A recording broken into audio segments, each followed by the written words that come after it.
ఏప్రిల్లో కొత్త రేషన్ కార్డులు పెన్షన్లు మంజూరు చేయనున్నట్లు ప్రభుత్వ విప్ ఎమ్మెల్యే తంగరాల సౌమ్య తెలిపారు. ఎన్టీఆర్ జిల్లా నందిగామలోని ఎమ్మెల్యే కార్యాలయంలో ప్రజా దర్బార్ కార్యక్రమం నిర్వహించారు. ఈ ప్రజా దర్బార్లో పాల్గొన్న ఎమ్మెల్యే సౌమ్య ప్రజల నుంచి అర్జీలు స్వీకరించిన అనంతరం ఆమె మాట్లాడారు. ప్రభుత్వ ఆదేశాల మేరకు ప్రతి బుధవారం ప్రజా దర్బార్ నిర్వహిస్తున్నట్లు చెప్పారు.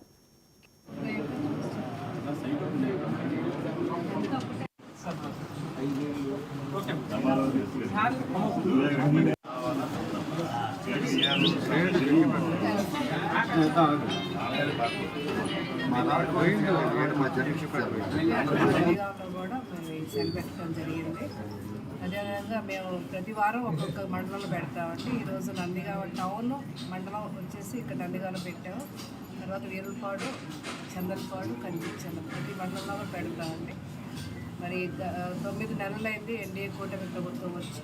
గత 5 సంవత్సరాల పరిపాలన చూసాం. ఇష్టానుసారంగా పరిపాలన చేసి గత ప్రభుత్వం రాష్ట్రాన్ని నాశనం చేసింది. అన్ని వ్యవస్థలు కూడా నిర్వీర్యం చేసేసింది. ఓటు బడ్జెట్లో ఉన్నాం. మన రాష్ట్రం మాత్రం చాలా కష్టాల్లో ఉందండి రెవెన్యూ పరంగా. మొన్న బడ్జెట్ కూడా విడుదల చేయడం జరిగింది. చంద్రబాబు నాయుడు గారి నాయకత్వం రాష్ట్రం అంతా కూడా సమతుల్యంగా నడిపించడానికి డిప్యూటీ సీఎం గారు చంద్రబాబు నాయుడు గారు చాలా కష్టపడుతున్నారు. అనేక సమస్యలు ప్రజలు మరి వినతులు ఇవ్వడం జరుగుతుంది. ఒక వ్యవస్థ కానీ అన్నీ కూడా నిర్వీర్యమైపోయాయి. ఇళ్ల స్థలాలు కానీ, ఇళ్ళు కానీ, వాటర్ సమస్య కానీ, డ్రైనేజ్ సమస్యలు కానీ, డ్రింకింగ్ వాటర్ కానీ, ఇరిగేషన్ వాటర్ కానీ, ఇలా అన్ని సమస్యల మీద కూడా ప్రజలు వినతులు ఇస్తున్నారు. ఆరోగ్య సమస్యలు కానీ అవన్నీ కూడా తప్పకుండా మేము దృష్టిలో పెట్టుకొని తప్పకుండా గవర్నమెంట్కి పంపిస్తాము. మా పరిధిలో ఆఫీసర్స్ ఏదైతే చేయగలరో అది చేస్తామండి.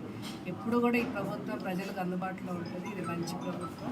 తప్పకుండా మౌలిక సదుపాయాలు కల్పించడానికి మేము ఎక్కువ ప్రాధాన్యత ఇస్తామండి. త్రాగునీరు, సాగునీరు, ఇళ్ళు, అదేవిధంగా ఏదైతే మౌలిక వసతులు ప్రజలు కల్పించాలో మా బాధ్యతగా తప్పకుండా మేము కల్పిస్తాము.